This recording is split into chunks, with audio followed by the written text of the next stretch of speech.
Hello everyone, welcome to our YouTube channel leading classes. Myself Ankush Thakur. आज हम अपना next part start करने जा रहे हैं अकाउंटिंग का। क्लास 11th के लिए चैप्टर नंबर 5 कर रहे थे हम, अकाउंटिंग इक्वेशन, जो कि बहुत ही इंपॉर्टेंट चैप्टर होने वाला है, बहुत ज़्यादा इंटरेस्टिंग होने वाला है। यहाँ से आपकी सारी जो अकाउंटिंग है ना, बहुत ही ज़्यादा इंटरेस्टिंग होने वाली है और आप लोगों को बहुत ज़्यादा मज़ा आने वाला है, क्योंकि यहाँ से इस चैप्टर से हम प्रैक्टिकल की तरफ बढ़ेंगे, प्रैक्टिकल्स प्रॉब्लम सोल्व करेंगे, प्रैक्टिकल्स के थ्रू समझेंगे कि डिफरेंट जो हमने टर्म्स अभी तक पढ़ी थी थ्योरी बेसिस पे, उनका एक्चुअली इफ़ेक्ट क्या रहता है, अकाउंटिंग पे कैसे इफ़ेक्ट करती हैं, और जो भी ट्रांजैक्शंस हमने मॉनेटरी ट्रांजैक्शन जो पढ़ी थी, रिकॉर्ड्स मेंटेन किया जाता है, तो वो ट्रांजैक्शंस का एक्चुअल इफ़ेक्ट होता क्या है अकाउंटिंग रिपोर्ट, अकाउंटिंग रिकॉर्ड्स पे कौन कौन से अकाउंट्स को इफ़ेक्ट करती हैं, किस नेचर में इफ़ेक्ट करती हैं, पॉजिटिव या नेगेटिव इम्पैक्ट रहता है, उसको नोट किस साइड पे करते हैं। तो ये सारा हम अकाउंटिंग में 5th चैप्टर में अकाउंटिंग इक्वेशन पढ़ेंगे हम। तो आप सबसे उम्मीद करता हूँ ये लेक्चर मिस मत करना, ये लेक्चर बहुत ही ज़्यादा इंपॉर्टेंट होने वाला है आपके लिए। हो सकता है आपने जो पीछे मैंने 4 चैप्टर कवर करवाए हैं अकाउंटिंग के, सारे थ्योरी बेसिस थे, उसमें से कुछ चीज़ें आपको अभी भी डाउट में रही हो या क्लियर ना हुई हो अच्छे से, तो इस चैप्टर के थ्रू आप जो भी टर्म्स होंगी या कुछ और इक्वेशंस होंगी हमने पढ़ी होंगी थ्योरी बेसिस पे, कुछ और पॉइंट्स समझे होंगे, अगर नहीं क्लियर हुए हैं तो इस चैप्टर से आपके सारे पॉइंट्स जो हैं, जो डाउट्स हैं, क्लियर हो सकते हैं मैक्सिमम। ये चैप्टर बहुत ज़्यादा इंपॉर्टेंट है, क्योंकि इसके बाद सारे प्रैक्टिकल्स के चैप्टर्स आने वाले हैं, तो लेवल जो है इंक्रीज़ होता जाएगा। अगर ये समझ लिया आपने अकाउंटिंग इक्वेशंस कैसे बनती हैं, कैसे इम्पैक्ट करती हैं, तो आपके लिए जो है आगे वाले सारे चैप्टर्स बहुत ज़्यादा इजी रहेंगे अकाउंट्स को समझने के लिए। तो आइए शुरू करते हैं आज का चैप्टर। अकाउंटिंग इक्वेशंस चैप्टर 5 कर रहे थे हम। हमने अभी जो लास्ट लेक्चर पढ़े थे उसमें हमने इक्वेशंस के बारे में समझा था कि इक्वेशन होती क्या है। Asset is equal to capital plus liability, ये जो दोनों चीज़ें मिला के, लेफ्ट हैंड साइड और राइट हैंड साइड मिला के अकाउंटिंग इक्वेशन बनाती हैं। तो इसमें हमने पॉइंट समझे थे कि एक ट्रांजैक्शन कैसे सिर्फ एक सेम साइड को इफेक्ट कर सकती है, सिर्फ एसेट्स को इफेक्ट करेगी। एसेट या तो एक ट्रांजैक्शन में 2 एस्पेक्ट होते हैं, या तो एसेट बढ़ेगा या तो कम होगा, या तो फिर दोनों में बढ़ सकता है या कम हो सकता है, कुछ भी मतलब हो सकता है एसेट्स में सेम साइड में, या फिर लायबिलिटी साइड में कुछ इफेक्ट पड़ सकता है, इम्पैक्ट पड़ सकता है, एक बढ़ जाएगी एक कम हो जाएगी या दोनों बढ़ जाए। तो कुछ दो उसके अलावा हमने किया था कि दोनों को कैसे इफेक्ट करती है, एसेट्स कम हो जाए लायबिलिटीज़ बढ़ जाए, लायबिलिटीज़ कम हो जाए एसेट्स बढ़ जाए। या उसके अलावा एक थर्ड पॉइंट किया था हमने, दोनों चीज़ें इफेक्ट तो हो रही हैं लेकिन उसमें आइटम्स 2 से ज़्यादा इफेक्ट कर रही हैं। एसेट सेपरेटली इफेक्ट कर रहे हैं, कैपिटल अलग से इफेक्ट कर रही है, लायबिलिटीज़ अकाउंट अलग से इफेक्ट कर रहा है, मतलब 3 अकाउंट कर रहे हैं, या हो सकता है 3 से ज़्यादा भी कर रहे हो, लेकिन इन दोनों हेड के अंडर ही आते हों वो अकाउंट्स। तो ये तक हम अभी तक हमने जो है पढ़ा था लास्ट लेक्चर में। नेक्स्ट क्या है, अब हम पहले प्रोसेस समझेंगे अकाउंटिंग इक्वेशन प्रिपेयर कैसे की जाती है। इसके लिए सबसे 3 इंपॉर्टेंट स्टेप्स रहते हैं कि अकाउंटिंग इक्वेशन कैसे प्रिपेयर की जाती है। Ascertaining what is being affected in transaction, सबसे पहला पॉइंट तो ये है कि ट्रांजैक्शंस में पहले ये देखा जाता है कि इफ़ेक्ट क्या हो रहा है उसका, मतलब किस चीज़ पे इफ़ेक्ट पड़ रहा है, वो क्या इफ़ेक्ट डाल रही किस चीज़ पे, कि कौन सा अकाउंट इफ़ेक्ट हो रहा है। सबसे पहला नंबर है कि कौन से अकाउंट जो है इफ़ेक्ट हो रहे हैं। कैश अकाउंट इफ़ेक्ट हो रहा है, डेटर्स अकाउंट इफेक्ट हो रहा है, क्रेडिटर्स अकाउंट इफेक्ट हो रहा है, एसेट साइड इफेक्ट हो रही है, या एसेट्स और लायबिलिटीज़ दोनों साइड इफेक्ट हो रही है, या सिर्फ लायबिलिटीज़ या कैपिटल साइड इफेक्ट हो रही है, तो कितने अकाउंट्स इफेक्ट हो रहे हैं उसमें, पहले तो ये समझेंगे। उसके बाद है effect is resulted in increase और डिक्रीज और बोथ। अब उसका नेचर समझेंगे, इफेक्ट का किस तरीके से अकाउंट्स को इफेक्ट कर रहा है। हो सकता है 2 ड्यूअल एस्पेक्ट रहता है, तो 2 अकाउंट मिनिमम इफेक्ट होंगे, हो सकता है एक बढ़ रहा हो, एक कम हो रहा हो, एक पे इंक्रीज़ हो रहा हो इफेक्ट, एक पे डिक्रीज़ कर रहा हो, या फिर दोनों पे इंक्रीज़ हो रहा हो, या फिर दोनों पे डिक्रीज़ हो रहा हो। तो ये इफेक्ट पता लगाते हैं हम कि नेचर ऑफ इफेक्ट क्या हो। पहले अकाउंट्स देख लिया, कौन से अकाउंट्स इफेक्ट हुए, फिर उन पर किस तरह का इफेक्ट है, कौन से अकाउंट्स को कम कर रहा है या फिर बढ़ा रहा है। थर्ड आएगा recording on proper side of accounting equations which has been effected. हमने अकाउंट्स नोट कर लिए, उनका इफेक्ट नोट कर लिया।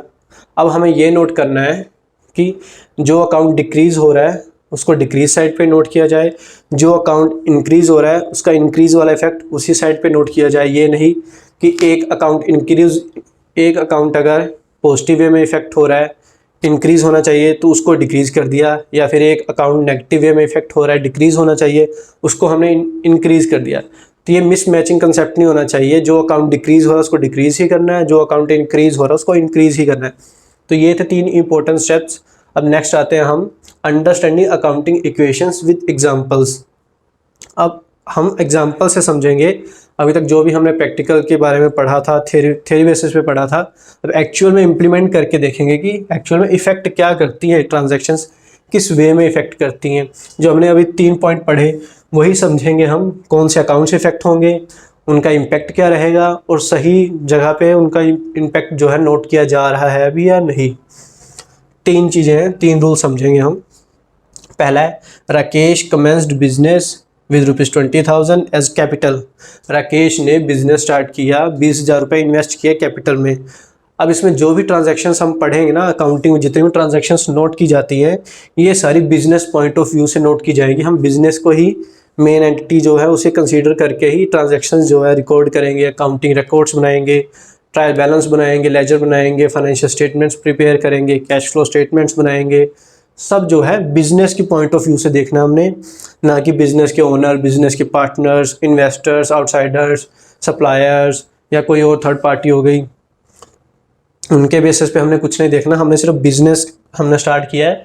बिजनेस एक एंटिटी है, बिजनेस एक आर्टिफिशियल पर्सन है, बिजनेस के पॉइंट ऑफ व्यू से देखना है। बिजनेस एक पर्सन है, मैंने उसको 20,000 रुपये दिए, इन्वेस्ट किया उसमें, तो वो मेरा बिजनेस ग्रो करेगा, मैं हेल्प करूँगा बिजनेस को ग्रो कराने में। तो क्या ही, मैंने उसको पैसे दिया, तो मैंने उसको उधार दिया, कर्जा दिया बिजनेस के लिए, वो मेरा जो है एक कैपिटल है, मैंने उसको दी है। बिजनेस के लिए वो एक कर्जा रहेगा, बिजनेस के लिए वो लाइबिलिटी कंसीडर होगी, जो बढ़ जाएगी लाइबिलिटी जो है बिजनेस के पास, क्योंकि बिजनेस के पास एक तरह से पैसा आया, लोन आया, उसने चुकाना है, तो उसका जो है लाइबिलिटी जो है बढ़ जाएगी। वो लोन नहीं कंसीडर किया जाएगा, वो कैपिटल हेड में काउंट किया जाएगा। तो उससे क्या है, बिजनेस के पास एक लाइबिलिटी बढ़ जाएगी मेरे हिस्से की, कि मैंने इसको पैसा दिया तो मैंने इससे लेना है, तो वो नोट डाउन करेगा कैपिटल की फॉर्म में, कैपिटल बढ़ गई उसके पास। दूसरा क्या है, मैंने कैश पेमेंट की है, तो बिजनेस के पास कैश आया, कैश बढ़ जाएगा, बिजनेस के पास कैश आ जाएगा, जिससे वो फ्यूचर में एक्सपेंसेस करता है, इन्वेस्टमेंट करता है, जो भी करेगा बिजनेस चलाने के लिए। मैंने कैश में पेमेंट की है, तो कैपिटल, तो उसके लिए लाइबिलिटी तो क्रिएट हुई 20,000 रुपये उसने नोट डाउन कर लिया कि हो सकता है फ्यूचर में चल के इसको 20,000 रुपये वापस करने हो या इससे ज़्यादा वापस करने हो, तो एक मेरे लिए एक लाइबिलिटी है, कभी भी वापस करने पड़ेंगे इसको, मेरे ऊपर एक उधार है। बिजनेस इस तरह से सोचता है, इस तरह से ट्रांजैक्शंस को रिकॉर्ड करता है। हम बिजनेस के पॉइंट ऑफ व्यू से इसलिए ट्रांजैक्शंस को रिकॉर्ड करते हैं। दूसरा, मैंने कैश दिया है, तो बिजनेस के एसेट अकाउंट में कैश आ जाएगा, कैश बढ़ जाएगा। तो इसका क्या इम्पैक्ट पड़ा पहली ट्रांजैक्शन का, Rakesh commenced business with ₹20,000 as capital. Rakesh ने 20,000 रुपये दिए बिजनेस को, बिजनेस के पास लाइबिलिटी आ गई कैपिटल की, कि 20,000 रुपये ओनर को कल को वापस ना करने पड़े। 20,000 रुपये वो बढ़ गए, लाइबिलिटी बढ़ गई, और 20,000 रुपये कैश दिया तो एसेट भी बढ़ गया। अब देखो, मैंने अपने प्रीवियस चैप्टर्स में थ्योरी सेक्शंस में पढ़ाया होगा आपको कि जब भी कोई ट्रांजैक्शंस रिकॉर्ड की जाती है, उसका जो इम्पैक्ट होता है ना पूरे अकाउंटिंग रिकॉर्ड्स में, जो डुअल एस्पेक्ट से इफेक्ट करती है, डेबिट या क्रेडिट साइड। मैंने बताया था डेबिट और क्रेडिट साइड हमेशा इक्वल रहती है, और हर ट्रांजैक्शंस का जो अकाउंटिंग रिकॉर्ड्स में नोट की गई है, उसका बैलेंस शीट में भी सेम इफेक्ट रहेगा दोनों साइड्स में। जितना लाइबिलिटी साइड्स को इफेक्ट कर रही है, उतना ही एसेट्स को इफेक्ट करेगी, और एंड ऑफ द टाइम जो है दोनों मैच करनी चाहिए, लाइबिलिटी साइड और एसेट साइड। अब इस ट्रांजैक्शंस में देखो क्या इफेक्ट पड़ा, कौन कौन से अकाउंट इफेक्ट हुए हैं। कैश अकाउंट इफेक्ट हुआ क्योंकि कैश आया बिजनेस में, कैपिटल अकाउंट इफेक्ट हुआ क्योंकि लाइबिलिटी क्रिएट हुई बिजनेस के लिए, कैपिटल वापस करनी पड़ेगी कल को, ओनर की कैपिटल है। 20,000 रुपये लगाए, 20,000 से कैश बढ़ गया, 20,000 की कैपिटल बढ़ गई, लाइबिलिटी बढ़ गई। अब इस कैश का, इसका पूरी ट्रांजैक्शंस का बैलेंस शीट पे क्या इफेक्ट पड़ा होगा।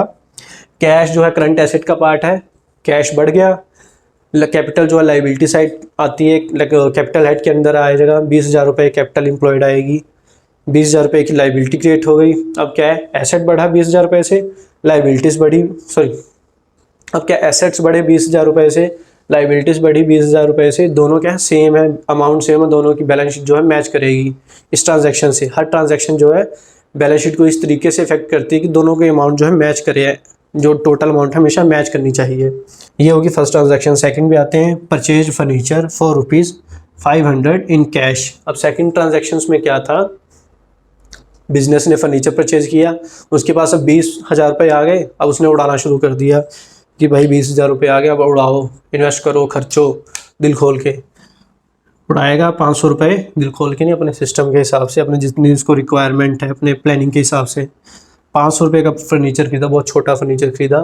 फर्नीचर और जो भी मशीनरी वगैरह ये सब फिक्स्ड एसेट का पार्ट है हमारा। अब ₹500 का फर्नीचर खरीदा, कैश में खरीदा तो इंस्टेंट पेमेंट कर दी, तो क्या होगा, हमारे पास जो 20,000 रुपये थे उसी से पेमेंट की होगी ₹500 की। अब कैश कम हो गया, ₹500 चले गए बिजनेस में, मतलब कैश कम हो जाएगा। जो भी मैं रेड वाला जो इम्पैक्ट है, नेगेटिव वाला रहेगा मैं रेड मार्कर से शो करूँगा, जो पॉजिटिव रहेगा मैं ब्लू मार्कर से शो कर रहा हूँ। तो कैश कम हो जाएगा इसमें, इसलिए नेगेटिव इम्पैक्ट रहेगा इसमें। हमारे पास हमने फर्नीचर परचेज किया है तो हमारे पास फर्नीचर जो है बढ़ जाएगा, स्टॉक इंक्रीज, फर्नीचर इंक्रीज हो जाएगा, एसेट बढ़ जाएगा, इंक्रीज हो जाएगा वो। तो उसका क्या है, दूसरी बात क्या है, जो ये परचेज है ना, परचेज वाली चीज़, ये परचेज जहाँ वर्ड आ जाए ना, परचेज एक्सपेंसेस होता है। एक्सपेंसेस का मतलब कैश का आउटफ्लो होना। अगर कैश की पेमेंट हो रही है, कैश का आउटफ्लो होना, बस क्रेडिट ट्रांजैक्शन ना हो, उसमें भी एक्सपेंसेस है, आउटफ्लो होगा, लेकिन फ्यूचर में होगी ट्रांजैक्शन कंप्लीट। इसमें क्या, कैश का आउटफ्लो होना, परचेजेस एक्सपेंसेस कंसीडर किए जाते हैं। नो डाउट कि परचेज कुछ खरीद रहे हैं तो हमारा एसेट लेके आएंगे, एसेट एक इंक्रीज करेंगे, लेकिन कैश भी ले जाएंगे, कैश हमेशा कम रहेगा। तो परचेजेस क्या एक्सपेंसेस है, कैश को कम करते हैं। फर्नीचर एसेट है, कैश एसेट हमारा बढ़ाएगा। तो ये दो ट्रांजैक्शन इनका इफेक्ट देख लिया। अब मैं एक और चीज़ बताता हूँ, जो भी प्रीवियस चैप्टर में, प्रीवियस लेक्चर्स में आपने पढ़ी होगी, कि ये दो अकाउंट जो हैं, कैश और कैपिटल, कैश एसेट का पार्ट, कैपिटल दूसरा लाइबिलिटी साइड का पार्ट। तो क्या इसमें दोनों साइड्स इफेक्ट हो रही हैं, दोनों पॉजिटिव वे में इफेक्ट हो रही हैं। एसेट्स, कैपिटल प्लस लाइबिलिटीज दोनों साइड इफेक्ट हो रही हैं। इसमें ट्रांजैक्शंस में क्या है, कैश फर्नीचर दोनों ही सेम साइड एसेट का पार्ट है, दोनों ही सेम साइड इफेक्ट कर रही हैं, लेकिन इन्वर्सली कैश डिक्रीज हो रहा है, फर्नीचर इंक्रीज हो रहा है। तो क्या सेम साइड वाला कंसेप्ट बताया सेकंड ट्रांजैक्शन ने, बोथ साइड वाला कंसेप्ट बताया फर्स्ट ट्रांजैक्शन ने, जो हमने लास्ट लेक्चर में पढ़ा था कि सेम साइड कैसे इफेक्ट होती है, बोथ साइड कैसे इफेक्ट होती है, या फिर बोथ साइड में दो से ज़्यादा आइटम्स कैसे इफेक्ट होती हैं। तो आपको ये प्रैक्टिकल से समझ लग रहा होगा। अभी तो मैं अकाउंटिंग क्वेश्चंस जस्ट सोल्व करा रहा हूँ रफली, कि आपको पता लगे कि क्या इफेक्ट पड़ता है उसका। अभी अकाउंटिंग इक्वेशन का प्रॉपर फॉर्मेट समझेंगे, यही द्वारा जो मैंने ट्रांजैक्शंस करवाई हैं ये उनमें नोट डाउन करेंगे कि कैसे नोट डाउन की जाती हैं ट्रांजैक्शंस उनमें। नेक्स्ट आते हैं थर्ड ट्रांजैक्शंस पे। थर्ड ट्रांजैक्शन को देखेंगे, उसका क्या इफेक्ट है। Purchased goods for ₹1000 in cash, ₹1000 की क्या है, गुड्स परचेज की है बिजनेस ने, उसके बदले में कैश पेमेंट की है ₹1000 की। तो उस पर क्या इफेक्ट पड़ा, कौन कौन से अकाउंट उसमें इफेक्टेड होंगे। कैश गया है, पेमेंट की है तो कैश इफेक्टेड होगा, कैश गया है तो उस पर नेगेटिव इम्पैक्ट पड़ेगा, वो डिक्रीज़ होगा। हमने पेमेंट की है, बिजनेस से कैश चला गया, बदले में क्या है, हमने परचेज किया है। एक्सपेंस का मतलब तो वैसे भी कैश का आउटफ्लो होता है, तो कैश डिक्रीज़ करेगा एक्सपेंस, जहाँ परचेज वर्ड हो गया, मैंने लास्ट ट्रांजैक्शन सेकंड ट्रांजैक्शन में बताया था। सेकंड क्या हुआ इसमें, परचेज हमने क्या की, गुड्स की हैं, स्टॉक्स परचेज किया है, गुड्स हो गया, स्टॉक हो गया, हमारे पास आएगा, वो बढ़ गया, उसका पॉजिटिव इम्पैक्ट होगा, वो इंक्रीज़ हो जाएगा। ये दो ट्रांजैक्शंस हुई, दोनों एसेट का ही पार्ट हैं, कैश और गुड्स जो होगी दोनों ही करंट एसेट्स हैं, लेकिन ऑपोजिट डायरेक्शन में इफेक्ट पड़ रहा है इनका। ठीक, नेक्स्ट आते हैं हम, purchased goods for ₹2000 on credit. अब इसमें क्या है, परचेजेज एक्सपेंस तो हो गई, कैश कम होना चाहिए, लेकिन इसमें अकाउंट तो कैश इफेक्टेड ही नहीं है, क्योंकि ये क्रेडिट पे ट्रांजैक्शंस हुई है, उधार पे हुई है, उस टाइम पे कैश पेमेंट हुई नहीं है। तो क्रेडिट पे जो ट्रांजैक्शंस हुई है उसका मतलब क्या है कि हमारे क्रेडिटर्स बढ़ गए हैं। क्रेडिटर्स क्या होते हैं, बिजनेस ने किसी को पैसा देना है, किसी अदर पार्टी को बिजनेस ने पेमेंट करनी, पे करनी, उस पर एक कर्जा है, उसे क्रेडिटर्स बोलते हैं। जिसको हमने पैसे देने हैं वो हमारा क्रेडिटर माना जाएगा बिजनेस का, तो वो क्रेडिटर होगा। ओब्वियस हमने जिसको पैसे देने उसके पास पैसा आएगा, उसके पास पैसा बढ़ेगा तो हमारी क्या लायबिलिटी बढ़ गई, या हमने इतना पैसा जमा करके उसे देना है, तो क्या होगा, हमारे क्रेडिटर्स जो हैं बढ़ जाएंगे। नेक्स्ट क्या होगा फिर उसके बाद, जो स्टॉक है, स्टॉक पे क्या इफेक्ट पड़ेगा, हमने परचेज़ की है, परचेज़ के एक्सपेंसेस थे, हमने परचेज़ किया, स्टॉक्स खरीदा है, तो हमारे पास स्टॉक जो है बढ़ जाएगा, पॉजिटिव इम्पैक्ट रहेगा, मतलब दोनों बढ़ जाएंगे। अब ये देखो, ये स्टॉक है, ये एसेट का पार्ट है, ये बढ़ गया। ये क्रेडिटर्स क्या लायबिलिटी का पार्ट है, ये क्या है, ये भी बढ़ गया। दोनों पे पॉजिटिव इम्पैक्ट है, लेकिन बोथ साइड इफेक्ट कर रहा है, एसेट्स भी लायबिलिटीज़ भी। नेक्स्ट आते हैं, sold goods costing 2500 on credit for 4000, ₹4 लिख लो। इसमें क्या है कि 2500 रुपये की गुड्स थी, उन्हें 4000 का बेचा, मतलब उन्हें फाइनल प्रोडक्ट जो था हमारे पास मैन्युफैक्चरिंग के बाद जो आया था या हमने परचेज़ किया था रीसेलिंग के लिए, वो था 2500 का, 2500 का। जब हमने सेल किया उसे, वो हमने उसका मार्केट प्राइस जो था डिसाइड किया 4000, उस पर सेल किया, तो वो हमारा रेवेन्यू हो गया। हमने 4000 की सेल्स की, 2500 के सामान को 4000 में बेच दिया। उससे क्या हुआ, दो अकाउंट्स इफेक्ट होंगे। एक तो हमने सामान बेचा है, हमारा स्टॉक कम हो जाएगा, हमने स्टॉक रिलीज़ किया 2500 का, स्टॉक कम हो जाएगा।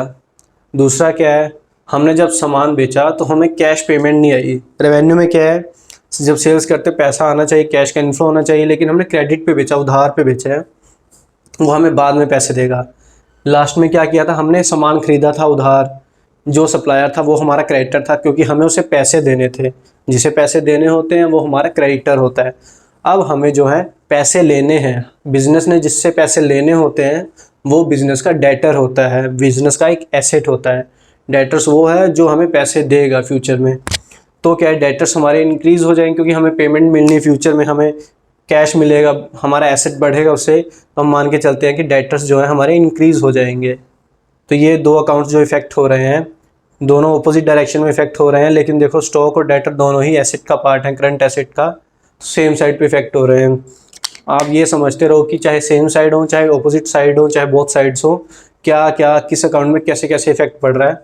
और साथ साथ आपको ये भी क्लियर होता जाएगा धीरे धीरे कि कौन कौन सी आइटम जो है एसेट्स के अंदर आती हैं, लाइबिलिटीज़ में कैपिटल हेड के अंदर आती हैं, लाइबिलिटीज़ के अंदर आती है, लॉन्ग टर्म लोन्स के अंदर आती हैं, ये भी क्लियर हो रहा है इन सबसे। नेक्स्ट हम आते हैं पेड ₹1000 फॉर रेंट। अब ना 1000 रुपये का रेंट पे किया है, पेड आ गया, पेड ₹1000 फॉर रेंट, मतलब कैश में पेमेंट की है, तो उसमें क्या होगा, कैश इफेक्ट हुआ। अब जब हम रेंट पे करते हैं, एक्सपेंसेस है हमारे, ओबियस है कैश का आउटफ्लो हुआ है। हम जब खर्चा कोई देते हैं उससे क्या होता है, हमारी कैपिटल कम होती है। जब हम खर्चा करते हैं बिज़नेस में, हमारी जो कैपिटल थी, हम जो बिज़नेस में पैसा लगाएंगे वही तो खर्चेंगे ना, बिज़नेस चलाने के लिए, बिज़नेस में प्रोडक्शन करने के लिए। तो क्या अल्टीमेटली हमारी कैपिटल तो कम करता जाएगा ना प्रोडक्शन की स्टेज तक। वो अलग बात है, जब हम सेल करेंगे प्रोडक्ट तैयार करने के बाद हमारे पास रेवेन्यू आएगा, प्रॉफिट्स आएंगे, हमारी कैपिटल बढ़ेगी, इंक्रीज़ होगी। लेकिन वो सेल के जो पॉइंट ऑफ व्यू है, उस पॉइंट से पहले जो है हमारी मैन्युफैक्चरिंग चल रही है, प्रोडक्शन चल रही है, प्रोसेस, उसमें कैपिटल यूज़ हो रही, यूटिलाइज़ हो रही है, हमारी स्पेंड हो रही सारी कैपिटल, तो क्या वो हमारी डिक्रीज़ करेगी। रेंट भी पे करेंगे हम तो वो कैपिटल हमारी डिक्रीज़ करेगा। तो इसमें क्या है, कैश तो सीधा सीधा पे किया, आउटफ्लो हुआ तो कैश कम हो गया। कैपिटल पे इनडायरेक्टली इफेक्ट क्या हुआ कि कैपिटल हमारी कम हो गई। जितना हमारे बिजनेस में पैसा था, 20,000 लेके आए थे सपोज स्टार्टिंग में, उसमें से कहीं थोड़ा बहुत और कुछ खर्च कर चुके पहले ही, और 1000 रुपये जो है रेंट का भी निकाल दिया, उसमें दे दिया, तो और कम हो गई हमारी कैपिटल। तो ये दोनों को इफेक्ट इस तरह से करेगा, कैश तो कम हुआ ही हुआ, कैपिटल भी कम कर गया। कैश और कैपिटल दोनों बोथ साइड को इफेक्ट कर रहा है। अब आ गया Rakesh withdraw ₹2000 for his personal use. Personal use आ गया जहाँ वर्ड, मतलब राकेश ने ड्राइंग्स की हैं, अपने बिजनेस में से पैसा निकाला अपने खुद के यूज़ के लिए, पर्सनल यूज़ के लिए 2000 रुपये निकाले, लेकिन पर्सनल यूज़ के लिए ही सही निकाला, उसने कैश निकाला है, लेकिन निकाला बिजनेस में से है, मतलब बिजनेस में से उसने कैश जो है अपने लिए निकलवाया, तो बिजनेस से कैश जो है कम हो जाएगा, कैश का आउटफ्लो होगा, अपने अकाउंट में डालेगा वो पैसा। तो उससे क्या, इनडायरेक्टली उसी का पैसा है, लेकिन वो जब विदड्रॉइंग्स कर रहा है तो उसी की कैपिटल कम होगी। अपने बिजनेस में से खुद के यूज़ के लिए पैसा निकाल रहा, वो 20,000 डाल देगा, बाद में 10,000 खुद ही निकाल रहा है, तो इसका मतलब क्या, उसकी कैपिटल कम हो जाएगी। तो क्या है कि दोनों पे नेगेटिव इम्पैक्ट पड़ेगा, कैश भी आउटफ्लो होगा तो कम हो जाएगा, कैपिटल भी उसकी कम हो जाएगी, पर्सनल यूज़ के लिए पैसा निकाल लेगा बिजनेस में से, बिजनेस के पास पैसों की कमी रहेगी फिर। तो इसमें क्या है, ये भी दोनों इफेक्ट कर रही है, बहुत साइड इफेक्ट कर रही है, एसेट्स भी और लाइबिलिटी साइड भी, कैपिटल हेड के अंडर। तो ये जो हमने 60 ट्रांजैक्शंस की, इसमें मैंने ये बताने की कोशिश की है कि इफ़ेक्ट क्या रहता है, कौन से जो है अकाउंट्स इसमें इफ़ेक्ट होंगे, नेचर ऑफ इफ़ेक्ट क्या रहेगा कि कौन सा इंक्रीज़ हो रहा है, कौन सा डिक्रीज़ हो रहा है, ये सारे इफ़ेक्ट्स रहेंगे इनके। नेक्स्ट है डुअल एस्पेक्ट रहेगा। देखो हर किसी में मिनिमम 2 अकाउंट तो इफेक्ट हुए ही हुए हैं, 2 account in the sense 2 account से ज़्यादा भी हो सकते हैं, लेकिन डुअल एस्पेक्ट में क्या है कि एक चीज़ डेबिट हुई होगी, एक चीज़ क्रेडिट हुई होगी। हर ट्रांजैक्शंस में एक चीज़ डेबिट हुई होगी, एक चीज़ क्रेडिट हुई होगी। यहीं पे आप एग्जांपल के लिए देख लो, अगर कैश यहाँ पे क्रेडिट हुआ, परचेजेस किए हैं, गुड्स डेबिट हुई हैं, यहाँ पे क्या है, स्टॉक डेबिट हुआ है, तो क्रेडिटर्स हमारी लाइबिलिटी बढ़ी है, जो उनको जिसको क्रेडिट करना है फ्यूचर में जब पेमेंट करेंगे। तो यहाँ पे क्या है, स्टॉक जो है हमारा आउट हुआ है, स्टॉक क्रेडिट हुआ है, डेटर्स जो है इंक्रीज हुए, हमारे डेटर्स डेबिट हुए हैं।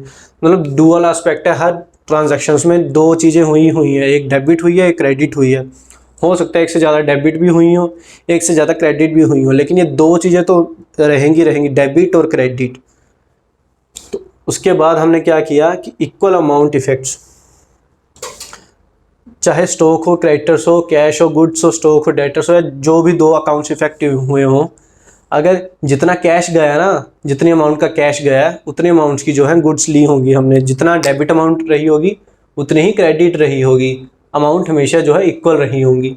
यहाँ 10,000 तो ये भी 10,000 का ही गया होगा। सपोज यहाँ 1,000 का ये, तो ये भी 1,000 का ही गया होगा।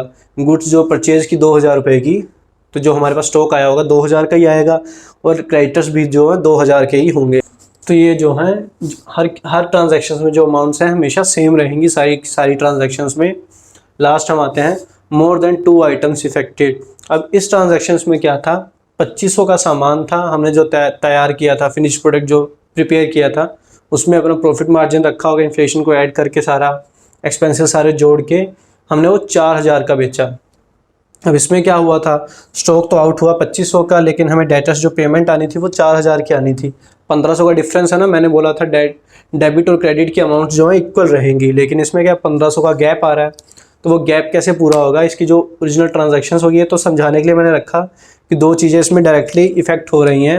डेटर्स जो हैं बढ़ जाएंगे, स्टॉक जो है कम हो जाएगा। अब इसमें स्टॉक गया कितने का था, क्रेडिट जो हमने करना था वो स्टॉक करना था, स्टॉक गया था 2500 रुपये का, 2500 से क्रेडिट होना था। अब डेटर्स जो आने थे, डेबिट होने थे, वो 4,000 के होने थे। अब आने वाली अमाउंट जो 4,000 की गया सिर्फ 2500 का, ये मैच नहीं हुआ ना। 2500 4,000 के बीच में 1500 का डिफरेंस है, वो कहाँ दिखाएंगे, वो क्रेडिट में दिखाना पड़ेगा, क्योंकि डेबिट में तो ऑलरेडी 4,000 की अमाउंट पड़ी हुई है। 1500 किस तरीके से दिखाएंगे क्रेडिट में, वो क्या होगा, जो 1500 का डिफरेंस होगा वो हमारा प्रॉफिट है। बिजनेस में से जब कैश जाता है तो कैपिटल कम कर देता है, लेकिन बिजनेस में से जितना हमने कैपिटल एम्प्लॉयड किया है, उसमें से रेवेन्यू जनरेट किया, उसमें प्रॉफिट आया, तो हमने जितना 20,000 लगाया, तो हो सकता है साल के एंड में हमारे पास 22,000 हो गया हो, 2,000 हमारा प्रॉफिट होगा वो। तो इसी तरह यहाँ पे 1500 जो होगा प्रॉफिट होगा हमारा कैपिटल की फॉर्म में, ठीक है। कैपिटल का क्रेडिट होना भी हमारे लिए प्रॉफिटेबल ही माना जाता है, क्योंकि जरूरी नहीं, क्योंकि ये रूल्स ऑफ डेबिट क्रेडिट जब आएंगे 6 चैप्टर, तब आप समझोगे कि डेबिट और क्रेडिट का असली मीनिंग क्या होता है बिजनेस की सेंस से। जरूरी नहीं कि डेबिट हर बार हमें पॉजिटिवली इफेक्ट कर रहा है, या फिर क्रेडिट हर बार हमें नेगेटिवली इफेक्ट कर रहा है। तो इसमें क्या है, कैपिटल यहाँ पे क्रेडिट हो रही है, इसका मतलब हमारी कैपिटल बढ़ रही है। कैपिटल का क्रेडिट होना कैपिटल बढ़ाना होता है। इस 6 चैप्टर में आप अच्छे से समझोगे rules of debit and credit में। तो ये देखो हिसाब पूरा हो गया ना यहाँ पे प्रॉफिट का। डाटा से 4,000 लेना है, 2500 का स्टॉक गया था, तो 1500 की कैपिटल बढ़ गई थी उसमें। 1500 2500 1500 4,000, डेटर्स 4,000, यहाँ पे हिसाब पूरा हो गया। अगर आपको अभी भी कन्फ्यूज़न है, इसमें नहीं समझ आ रहा, तो टेंशन लेने की कोई ज़रूरत नहीं है, चिंता करने की। रूल्स ऑफ डेबिट क्रेडिट में आपको बहुत ईजिली ये सब क्लियर हो जाएगा कि मैं कहना क्या चाह रहा था उस टाइम पे। जब आप क्लासिफिकेशन करोगे ना अकाउंट्स की, डेबिट और क्रेडिट की क्लासिफिकेशन करोगे, ट्रेडिशनल और मॉडर्न अप्रोच में जाओगे, तब ये वैसे ही आपको क्लियर हो जाएगा, मेरे को बताने की ज़रूरत भी नहीं पड़ेगी। तो इसी के साथ जो है हमारी जो ये 7 ट्रांजैक्शंस है हमने किए, इनके इफेक्ट्स को समझा है कि नेचर ऑफ इफेक्ट क्या है, कौन कौन से अकाउंट इफेक्ट्स होते हैं, उनका ट्रीटमेंट कैसे करना हो रहता है। अमाउंट्स हमेशा इक्वल रहनी चाहिए, डुअल एस्पेक्ट रहना चाहिए, सेम साइड या बोथ साइड, या फिर both side with more than 2 items effect होंगी। ये सारी हमने ये 7 ट्रांजैक्शंस के थ्रू, प्रैक्टिकल के थ्रू हमने समझ लिया है। अब हम जो नेक्स्ट करेंगे, इन्हीं 7 ट्रांजैक्शंस को फिर से अकाउंटिंग इक्वेशन के फॉर्मेट में नोट डाउन करेंगे कि फॉर्मेट में कैसे नोट डाउन करना चाहिए। तो उसमें क्या, अब आपको आसान रहेगा, आपको पता लग जाएगा कि ट्रांजैक्शन से कौन कौन से अकाउंट्स इफेक्ट हुए हैं और उनको कैसे इंक्रीज़ करना है, डिक्रीज़ करना है। इफेक्ट्स भी पता लग गया है, अमाउंट्स भी पता लग गई, कितने अमाउंट से करना है। तो आपके लिए बहुत आसान रहेगा। इक्वेशन में सिर्फ वैल्यूज़ पुट करनी रहेंगी ट्रांजैक्शंस नोट डाउन करके। उसके बाद उससे हम बैलेंस शीट प्रिपेयर करेंगे, देखेंगे बैलेंस शीट हमारी मैच कर रही दोनों की, हर ट्रांजैक्शंस ने सेम वे में इफेक्ट किया हमारी बैलेंस शीट को। तो आज का लेक्चर हम यहीं पे ख़त्म करते हैं। तब तक आप इस लेक्चर को देखिए, रिवाइज़ कीजिए। अगर एक बार में नहीं क्लियर होते कंसेप्ट्स तो 2 बार देखिए, 3 बार देखिए। अगर आपको फिर भी कुछ डाउट्स हैं तो आप कमेंट सेक्शन में पूछ सकते हैं हमें। हम फिर एक और वीडियो बना देंगे कंसेप्ट क्लियर करने के लिए, अगर आपको प्रॉब्लम आ रही, दिक्कत आ रही समझने में। वैसे तो नेक्स्ट लेक्चर में आपको सारा क्लियर हो जाएगा, इसमें तो काफ़ी हद तक क्लियर हो ही गया होगा। नेक्स्ट लेक्चर में जितने भी डाउट बचे होंगे सारे क्लियर हो जाएंगे। तब तक के लिए आप हमारे लेक्चर्स देखते रहिए, हमारे चैनल पे विजिट करते रहिए, चैनल को सब्सक्राइब कीजिए, ज़्यादा से ज़्यादा शेयर कीजिए, लाइक कीजिए वीडियोज़ को। Thank you.